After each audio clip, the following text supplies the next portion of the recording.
Propaganda: The Formation of Men's Attitudes by Jacques Ellul.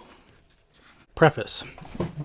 Propaganda, by whatever name we may call it, has become a very general phenomenon in the modern world. Differences in political regimes matter little. Differences in social levels are more important, and most important is national self-awareness.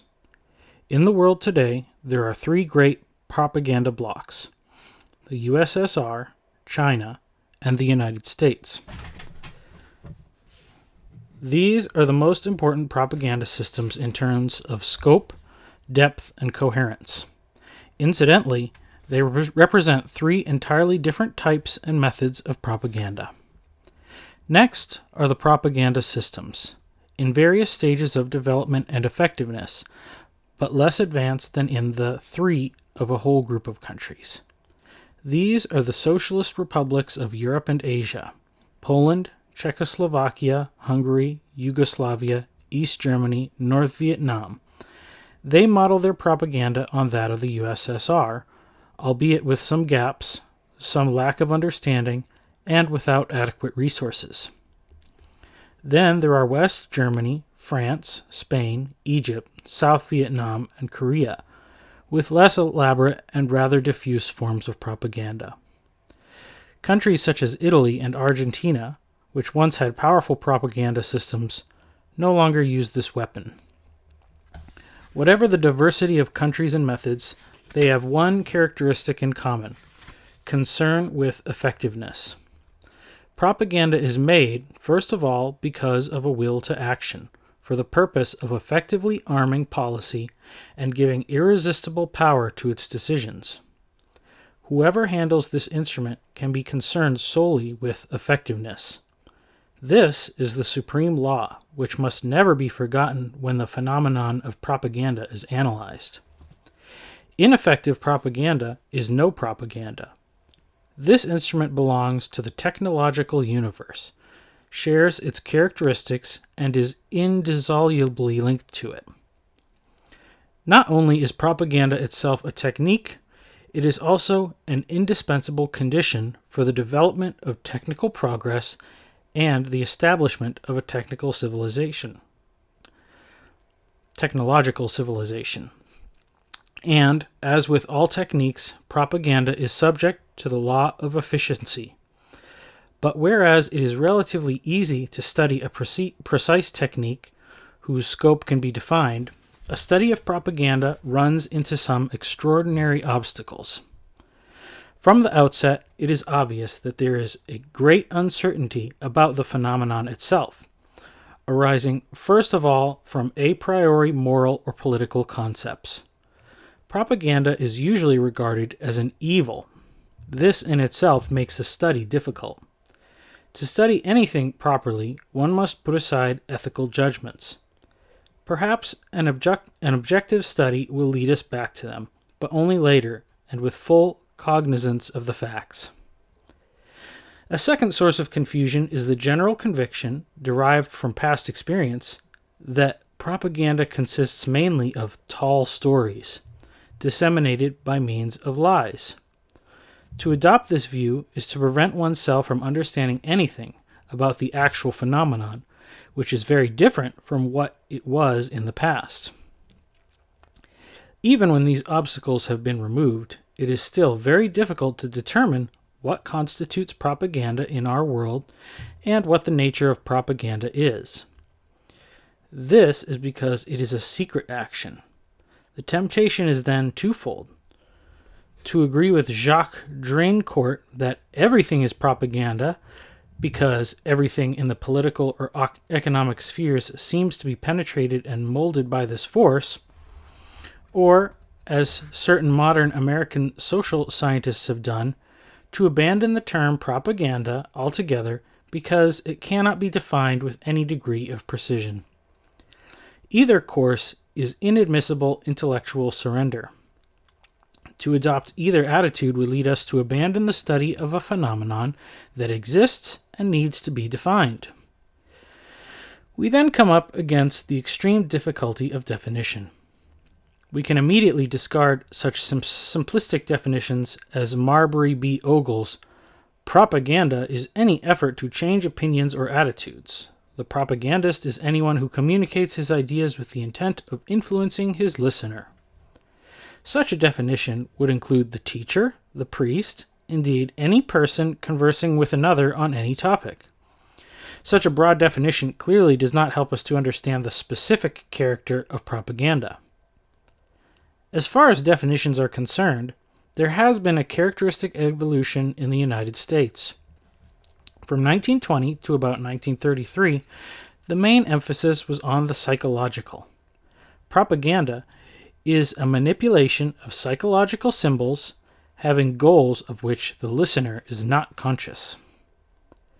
Since the appearance of Laswell's studies, propaganda by other means and with stated objectives has been considered possible. Attention then became focused on the intention of the propagandist. In more recent books, the aim to indoctrinate, particularly in regard to political, economic, and social matters, has been regarded as the hallmark of propaganda. Within this frame of reference, one could determine what constitutes propaganda by looking at the propagandist. Such and such a person is a propagandist. Therefore, his words and deeds are propaganda. But it appears that American authors eventually accepted the definition given by the Institute for Propaganda Analysis and inspired by Laswell.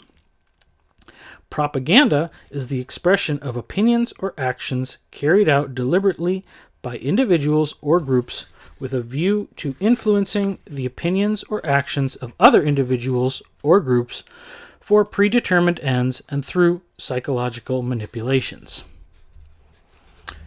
We could quote definitions for pages on end. An Italian author, Antonio Miotto, said that propaganda is a technique of social pressure which tends to create psychological or social groups with a unified structure across the homogeneity of the affective and mental states of the individuals under consideration. For Leonard W. Doob, the well-known American specialist, it is an attempt to modify personalities and control the behavior of individuals in relation to goals considered non-scientific or of doubtful value in a specific society and time period. And we could find even more remote definitions if we examined the German or Russian literature on the subject. I will not give a definition of my own here. I only wanted to show the uncertainty among specialists on the question. I consider it more useful to proceed with the analysis of the characteristics of propaganda as an existing sociological phenomenon. It is perhaps proper to underline this term. We shall examine propaganda in both its past and present forms, for obviously we cannot eliminate from our study the highly developed propaganda systems of Hitler's Germany, Stalin's Russia, and fascist Italy. This seems obvious, but is not. Many writers do not agree with this approach. They establish a certain image or definition of propaganda and proceed to study of whatever corresponds to their definition. Or, yielding to the attraction of a scientific study, they try to experiment with some particular method of propaganda on small groups and in small doses, at which moment it ceases to be propaganda. To study propaganda, we must turn not to the psychologist, but to the propagandist. We must examine not a test group, but a whole nation subjected to real and effective propaganda. Of course, this excludes all so-called scientific, that is, statistical types of study, but at least we shall have respected the object of our study. Unlike many present-day specialists who establish a rigorous method of observation, but, in order to apply it, lose the object to be studied. Rather, we shall consider what the nature of propaganda is wherever it is applied and wherever it is dominated by a concern for effectiveness.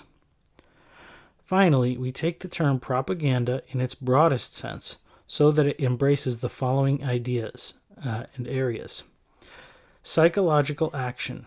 The propaganda seeks to modify opinions by purely psychological means, Most often he pursues a semi-educative objective and addresses himself to his fellow citizens.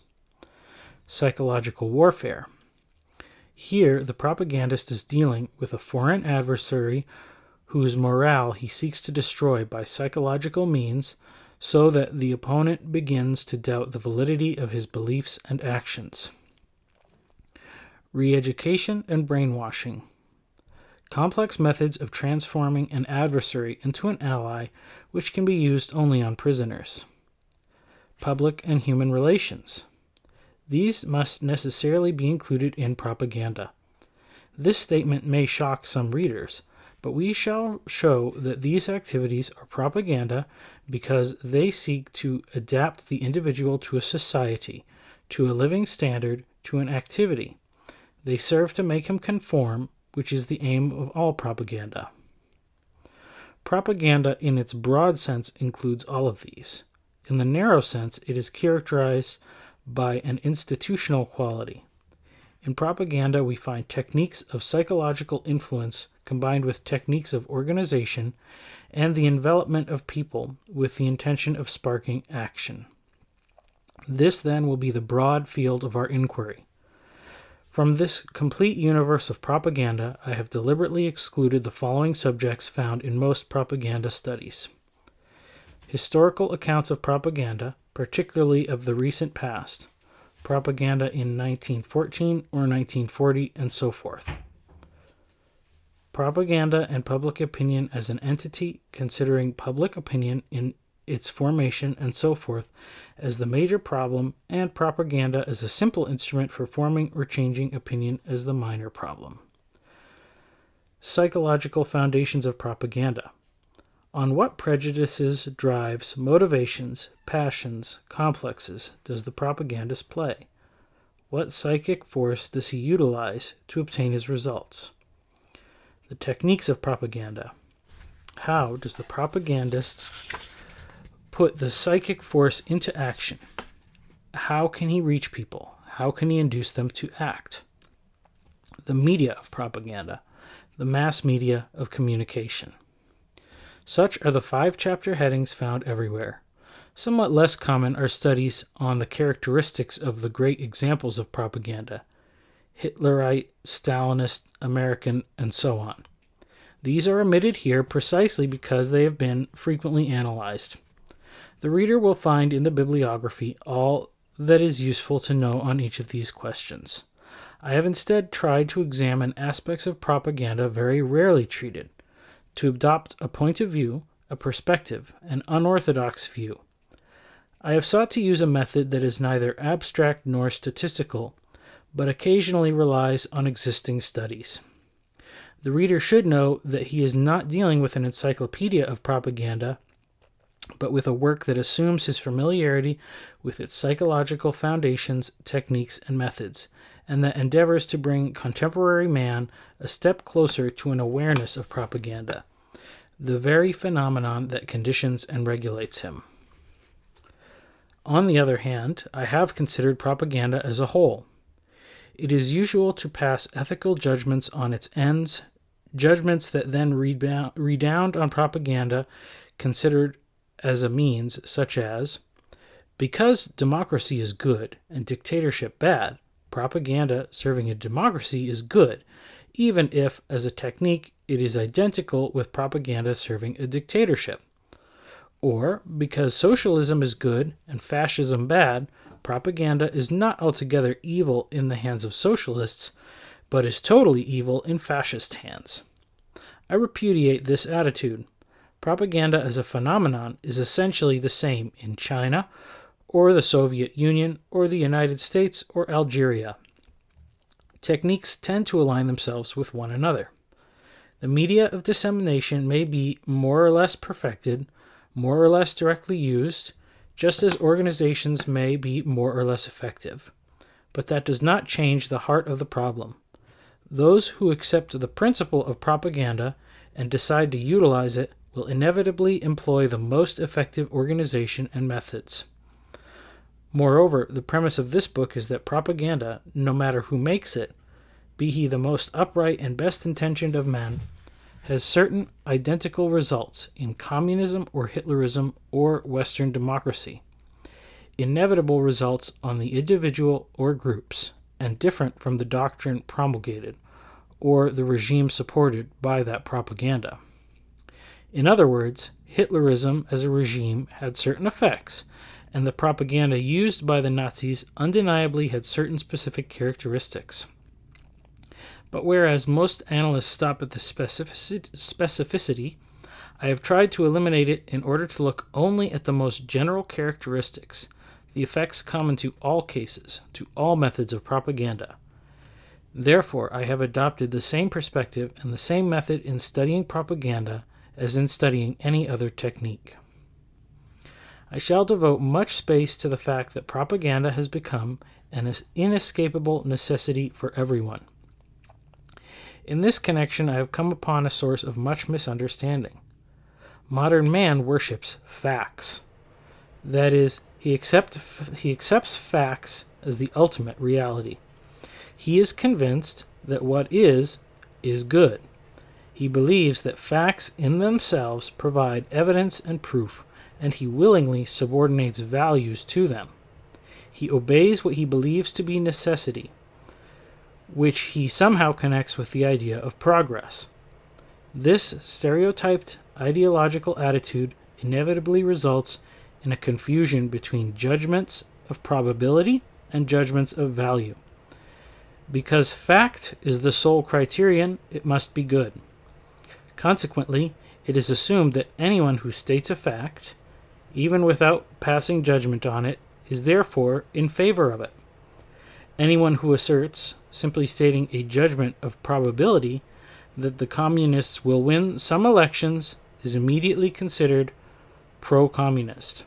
Anyone who says that all human activity is increasingly dominated by technology is viewed as a technocrat, and so on. As we proceed to analyze the development of propaganda, to consider its inescapable influence in the modern world and its connection with all structures of our society, the reader will be tempted to see an approval of propaganda. Because propaganda is presented as a necessity, such a work would therefore force the author to make propaganda, to foster it, to intensify it. I want to emphasize that nothing is further from my mind. Such an assumption is possible only by those who worship facts and power. In my opinion, necessity never establishes legitimacy. The world of necessity is a world of weakness, a world that denies man. To say that a phenomenon is necessary means, for me, that it denies man. Its necessity is proof of its power, not proof of its excellence. However, confronted by a necessity, man must become aware of it if he is to master it. As long as man denies the inevitability of a phenomenon, as long as he avoids facing up to it, he will go astray. He will delude himself by submitting in fact to necessity, while pretending that he is free in spite of it, and simply because he claims to be free. Only when he realizes his delusion will he experience the beginning of genuine freedom, in the act of realization itself, be it only from the effort to stand back and look squarely at the phenomenon and reduce it to raw fact. The force of propaganda is a direct attack against man. The question is to determine how great is the danger. Most replies are based on unconscious a priori dogmas. Thus, the communists, who do not believe in human nature but only in the human condition, believe that propaganda is all-powerful, legitimate whenever they employ it, and instrumental in creating a new type of man. American sociologists scientifically try to play down the effectiveness of propaganda because they cannot accept the idea that the individual, that cornerstone of democracy, can be so fragile, and because they retain their ultimate trust in man.